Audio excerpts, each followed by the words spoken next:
अस्सलाम वालेकुम। इस उम्मीद के साथ, इस दुआ के साथ कि जनाब आप लोग जहाँ कहीं भी होंगे, जिस हाल में भी होंगे, रब ताला की नेमतों को, रहमतों को, बरकतों को समेटते हुए अपनी प्यार भरी ज़िंदगी को बहुत प्यार से, बहुत आराम से, बहुत ही सुकून के साथ अपनी ज़िंदगी को गुजार रहे होंगे। बिल्कुल जनाब, आप लोग देख रहे हैं और सुन रहे हैं आरजे मुबशिर सलीम का ऑफिशियल यूट्यूब चैनल। और बिल्कुल जनाब, हमेशा से मेरी कोशिश रही है कि कुछ ना कुछ आप लोगों के लिए बेहतर करते रहें, बेहतर से बेहतर करते रहें। तो अचानक यूँ ही मेरे दिमाग में ख़्याल आया, तो क्यों ना आज तरबियत के ऊपर बात की जाए। तो आपकी नज़र में तरबियत क्या है, किस तरह से बच्चों की तरबियत करनी चाहिए।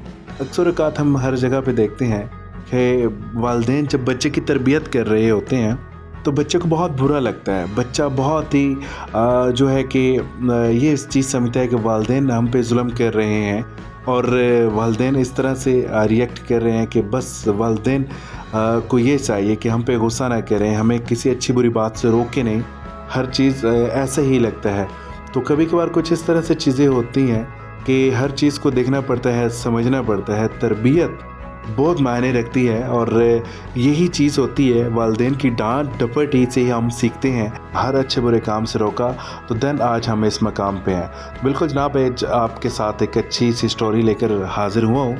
तो स्टोरी कुछ इस तरह से है कि जनाब एक लड़का था जिसको वालिदैन घर में बहुत समझाते थे, हर बात से समझाते थे। लाइक अगर उसने सोया हुआ है कमरे में, जब कमरे से उठा है तो उसको कहते थे कि अपना बिस्तर ठीक करो, अपना रूम ठीक करो, ठीक है। देन वो फिर कोई गुस्ल खाना, देन फिर वो शावर लेता था तो फिर उसको ये कहा जाता था कि गुस्ल खाना साफ़ किया है और जूते अपने साइड पे रखो। मतलब उसको इस तरह से हर चीज़ से मोटिवेट किया जाता था कि अपने काम खुद करो।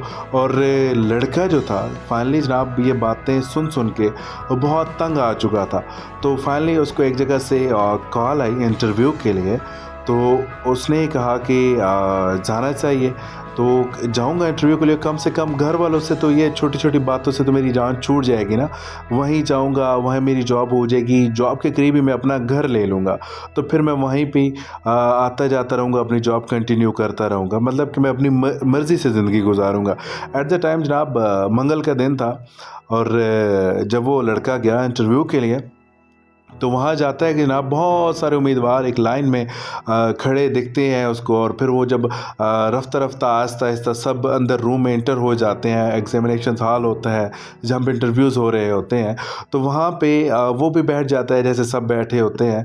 तो फिर उनको कहा जाता है जी जनाब के देखें कि अब ऐसा है कि नंबर वाइज जो है आपको बुलाया जाएगा।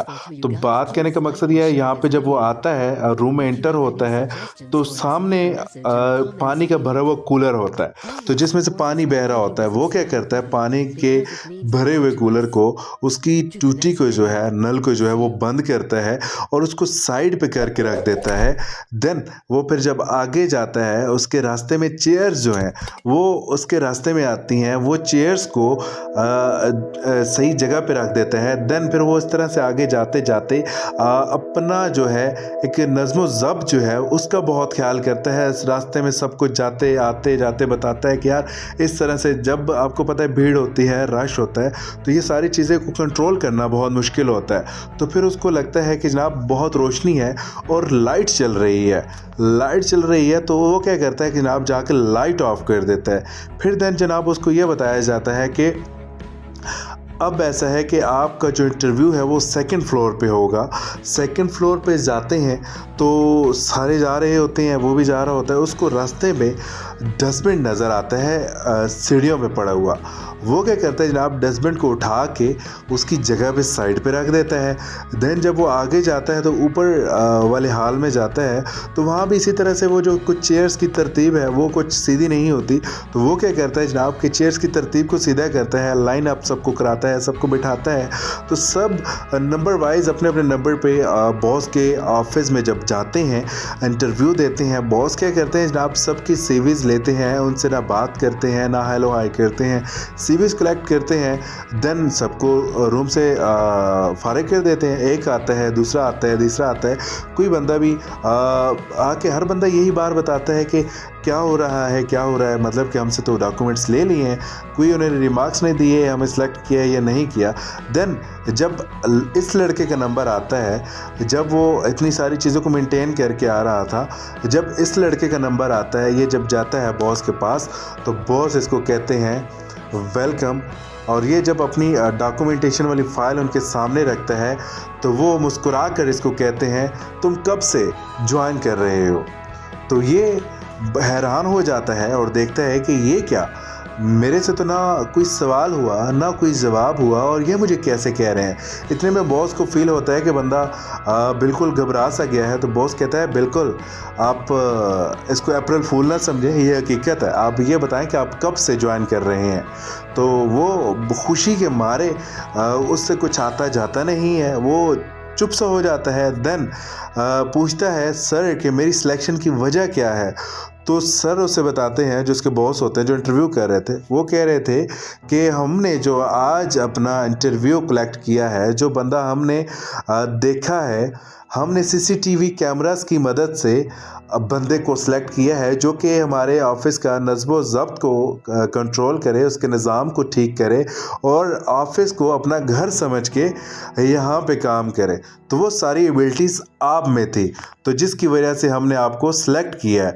तो वो अपने आप के अंदर ही लड़का जब सेलेक्ट हो जाता है, मुबारकबाद देते हैं उसे, वो खुशी के मारे जब बाहर आता है तो वो बड़ा शर्मिंदा होता है। कहता है कि मैं अपने वालिदैन को क्या मुंह दिखाऊंगा, मैं क्या सोच के आया था कि मेरी जान छूट जाएगी। घर के छोटे छोटे हर बात पे मुझे टोकते हैं, ऐसे नहीं ऐसे करो, ऐसे नहीं ऐसे करो। मैं तो ये सोच के आया था कि यहाँ से मेरी जान छूट जाएगी। तो बट आज जो मुझे नौकरी मिली है सिर्फ इस चीज़ की तवज्जो से मिली है, ना ही किसी ने मेरी डिग्रियों को देखा, ना ही किसी ने मेरी तालीम को देखा। अगर जो किसी ने देखा तो वो मेरी वालिदैन की तरबियत को देखा। तो वो बड़ा इंसान लड़का खुश होके जाता है जनाब, अपने वालिदैन के पास जाता है और खुशी के आंसू आते हैं। आपको पता है कि जब इंसान खुश होता है वो खुशी मिलती है, और स्पेशली जब वालिदैन का नाम रोशन होता है। वो कहता है कि इतनी मेरी तालीम की काबिलियत नहीं थी जितना मेरे वालिदैन की तरबियत का मुझे आज फ़ख्र है, कि इतनी मुझे अपनी तालीम पे फ़ख्र नहीं था जितना मुझे अपने वालिदैन की तरबियत पे फ़ख्र हो रहा है।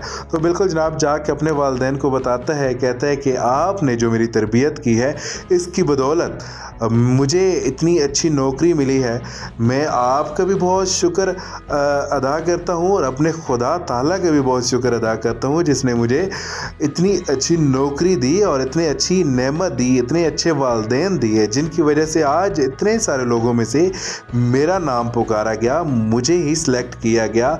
अम्मी अबू आई लव यू, आपका बहुत बहुत शुक्रिया। आप लोगों की दुआएं मुझे चाहिए, आप लोग हमेशा ऐसे ही हंसते मुस्कुराते रहें। ये थी जनाब इस लड़के की दुआ। और जनाब जो लोग सुन रहे हैं स्टोरी को, बिल्कुल जनाब मेरी दुआ है कि उनके वालिदैन हमेशा ऐसे ही हंसते मुस्कुराते रहें।